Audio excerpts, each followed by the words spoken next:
આજ મને તડકે બેહવાની એટલી મજા આવતી હતી ને કે થયું કે તડકે બેઠી રહું પણ બેઠું કેમ રહેવું? જો આ અરીસાને સાફ કરવાનો છે, મસ્ત ફ્રેશ કરવાનો છે, પણ આરે આ ફ્રીજનો વારો લઈ લેવાનો છે. કેમ થાય? થઈ જાય? અરે થઈ જાય.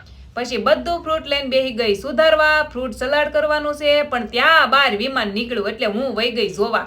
વિમાન નીકળે ને એટલે મારે બહાર જોવા જાવું પડે. શાબાશ!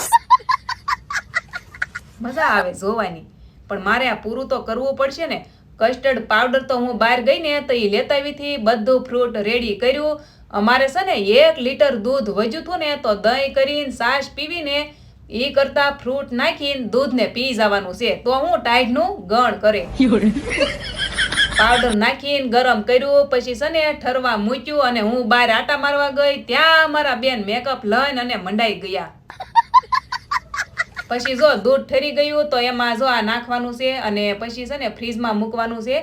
આમાં દાડમના દાણા ઘટે છે, પણ એ રાજ આવ્યા ને સાંજે, હા તો એ લેતા આવ્યા. સાઈડમાં મેં બટેકાનું શાક અને પૂરી બનાવી હતી. ડીશ રેડી કરી રાજને આપી જમવા.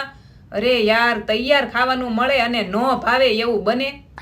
હાલો આજ કમેન્ટમાં કહેજો તમારા ઘરે વધારે પડતું દૂધ હોય તો તમે શું કરો, દહીં કે પછી ફ્રૂટ સલાડ? મને છે ને દહીં ઓછું ભાવે એટલે સાંજ વધારે ફ્રૂટ સલાડ નો છે. મળીને વિડીયોમાં જય દ્વારકાધીશ. Like share subscribe.